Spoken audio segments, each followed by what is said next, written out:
কাঁকরোল খেতে আর ভালো লাগছে না? বাচ্চারা দেখলে মুখ ঘুরিয়ে নেয়।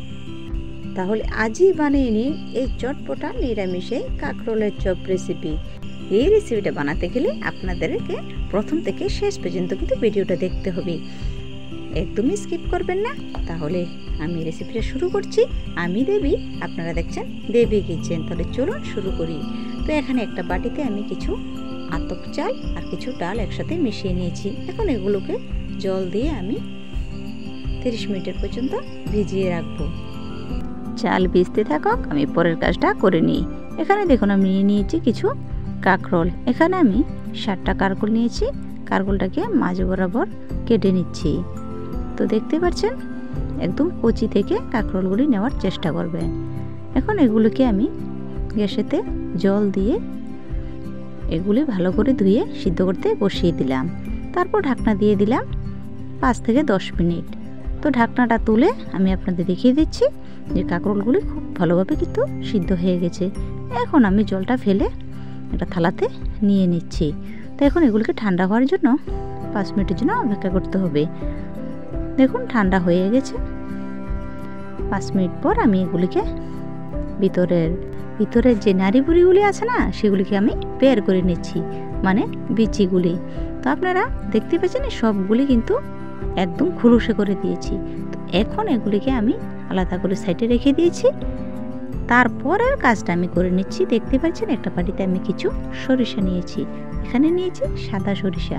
এগুলিকে ভালো করে ধুয়ে নিয়েছি। তারপর এর মধ্যে একটু জল দিয়ে ভেজে রেখে দিয়েছি। নিয়েছি 2-3টে আদা টুকরো, নিয়েছি কিছু কাঁচা লঙ্কা দেখতে পাচ্ছেন, আর নিয়েছি এখানে কিছু কাজু, নিয়ে নিলাম কিছু কিশমিশ। তারপর আমি নিয়ে নিয়েছি সয়াবিন। তো সয়াবিনগুলি আমি আগে থেকে ভিজিয়ে রেখে একদমই ছোট ছোট পাতলা পাতলা করে কেটে নিয়েছি। তো আমি আপনাদেরকে কিছু দেখিয়ে দিই। দেখতে পাচ্ছেন ঠিক এরকমভাবে কিন্তু কেটে নিতে হবে। তো আমার উপরগুলি আপনাদের দেখিয়ে দিলাম। এখন আমি কাজটা শুরু করি।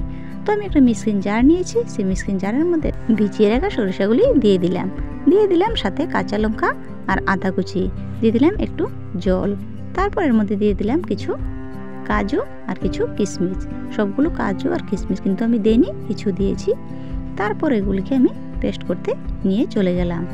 তো এখন আমি আপনাদেরকে দেখিয়ে দিচ্ছি যে সয়াবিন আছে, সেই সয়াবিনের মধ্যে কিছু কাজু আমি ভেঙে দিচ্ছি। তো ভেঙে দিলে কি হবে, খেতে কিন্তু দারুণ লাগবে, মুখের মধ্যে পড়বে, সবাই পছন্দ করবে, বাচ্চারাও খেতে খুব পছন্দ করবে। তো সবগুলি কাজু আর কিশমিশগুলিও আমি এর মধ্যে দিয়ে দিয়েছি। কিছু কাজু কিছু কিশমিশ আমি পেস্ট করে নিয়েছি, আর বাকিগুলি সয়াবিনের সাথে একসাথে মিশিয়ে নিয়েছি। তো দেখতে পাচ্ছেন সবগুলি পেস্ট করা আমার হয়ে গেছে। আমি একটা বাটিতে নিয়ে নিলাম। এই যে সরিষা আর কাজু কিশমিশ সবগুলি একসাথে, কাঁচা লঙ্কা আদা একসাথে আমি পেস্ট করে একটা বাটিতে নিয়ে নিলাম।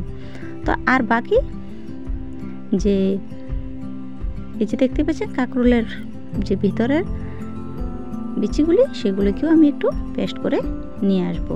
তো দেখুন এগুলো পেস্ট করা হয়ে গেছে। এগুলোকে আমি এর মধ্যে ঢেলে দেব। তো দেখতে পাচ্ছেন কি কি আমি জিনিস ইউজ করেছি সেগুলি আপনাদের দেখিয়ে দিলাম। আরও অনেকগুলি টিপস বাকি আছে, তাই আপনারা আমার সঙ্গে থাকুন। তারপর এর মধ্যে মিশিয়ে নিচ্ছি যে রেখে দিয়েছিলাম সয়াবিন কাজু কিশমিশ, এই সবগুলো এর মধ্যে দিয়ে দিলাম সাথে 1/2 চামচ জিরে গুঁড়ো, 1/2 চামচ ধনে গুঁড়ো।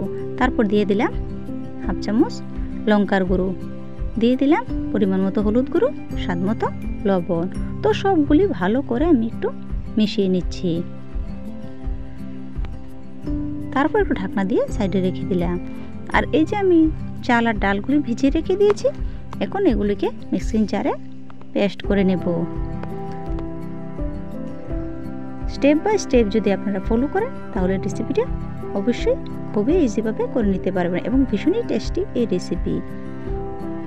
মাছ মাংসকেও হার মানায় এই রেসিপি। তো দেখতেই পাচ্ছেন আমি পেস্ট করে নিয়ে আমি একটা বলেতে নিয়ে নিয়েছি। এখন এই বলের মধ্যে মিশিয়ে নিচ্ছি। এখানে দিয়ে দিলাম 3 চামচ বেসন। তারপর দিয়ে দিলাম পরিমাণ মতো হলুদ গুঁড়ো, কিছু কালো জিরে, দিয়ে দিলাম লঙ্কার গুঁড়ো আর 1 চামচ চিনি, দিয়ে দিলাম স্বাদ মতো লবণ। তারপর ভালো করে আমি মিশিয়ে নিচ্ছি। তো সবগুলি উপকরণ ভালো করে মিশিয়ে গেলে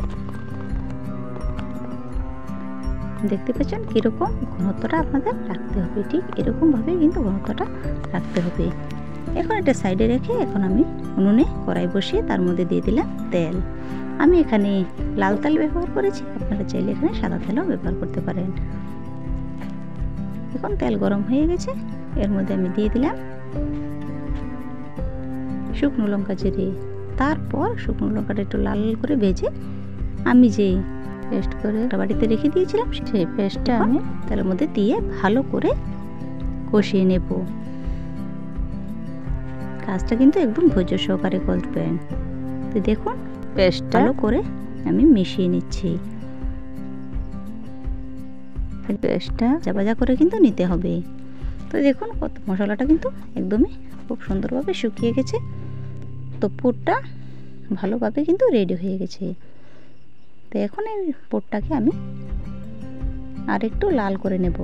তো দেখতে পাচ্ছেন কালারটা কীরকমভাবে চেঞ্জ হয়ে একটু লালচে কালার হয়ে গেছে। এখন আমি একটা থালাতে নামিয়ে নেব।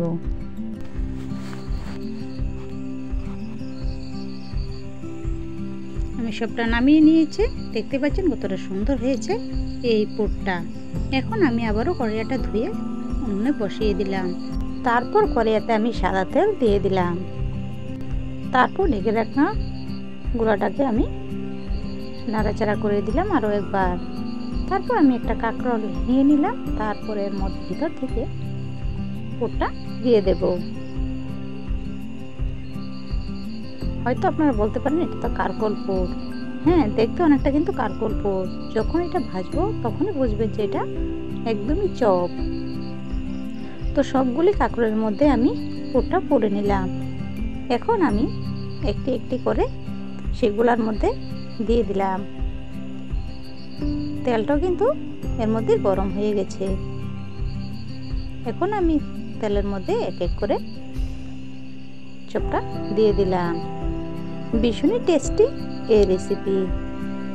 তো আমি এখানে অর্ধেকটি কারকোল দিয়েছি, বাকিগুলি এগুলো হওয়ার পর আমি দিয়ে দেব। তো এখন এর এক পিঠ হয়ে গেলে আমি উল্টে নিচ্ছি। একদমই লাল লাল কালারের মতো একদম হয়ে যাবে। একটু ঝাল ঝাল এই রেসিপি। আপনারা চাইলে ঝালটা একটু কমও দিতে পারেন। দেখতে পাচ্ছেন একদমই চপের মতো তৈরি হয়ে গেছে। বিশেষ করে নিরামিষ দিনে আপনারা কিন্তু বাড়িতে এভাবে বানিয়ে নিতে পারেন। ভীষণই টেস্টি হয় এই রেসিপি। আশা করি ছোট বড় সকলেরই পছন্দ হবে। তো বন্ধুরা, আমার রেসিপিটি যদি আপনাদের ভালো লেগে থাকে তাহলে কিন্তু একটা লাইক করে দেবেন। আর যারা যারা আমার চ্যানেলটাকে এখনও সাবস্ক্রাইব করেননি তারা প্লিজ সাবস্ক্রাইব করে পাশে থাকা বেল আইকনটি অবশ্যই ক্লিক করে রাখবেন। তাহলে যখনই কোনো আমি নতুন ভিডিও আপলোড করব সঙ্গে সঙ্গে কিন্তু নোটিফিকেশন আপনাদের কাছে পৌঁছে যাবে। তো তাহলে দেখতে পাচ্ছেন কাঁকরোল চপগুলি কত সুন্দরভাবে হয়ে গেছে।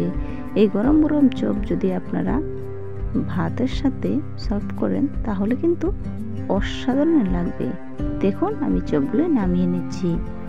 তো আপনারা কিন্তু নিরামিষ দিনে অবশ্যই রেসিপিটি বানিয়ে নিতে পারেন। হয়তোবা যারা কাঁকরোল পছন্দ করেন না তারাও এইভাবে বানিয়ে খেতে পারেন। আশা করি সকলেরই খুব ভালো লাগবে। তো আমি সবগুলি নামিয়ে বাকিগুলিও তেলের মধ্যে দিয়ে একইভাবে ভেজে নামিয়ে নেব। তো বন্ধুরা দেখুন সবগুলি চপ কিন্তু কত সুন্দরভাবে হয়ে গেছে। দেখতে পাচ্ছেন কত সুন্দর এবং মুচমুচে হয়েছে। আপনারা যদি এই চপটা বাড়িতে বানান তাহলে কিছু চাল বেশি করে নেবেন। তো দেখুন আমি আপনাদেরকে একটা ভেঙে দেখাচ্ছি কতটা সুন্দর হয়েছে এই রেসিপি। তাহলে বন্ধুরা আজকের জন্য এই পর্যন্তই। সবাই ভালো থাকবেন, সুস্থ থাকবেন। ধন্যবাদ সবাইকে।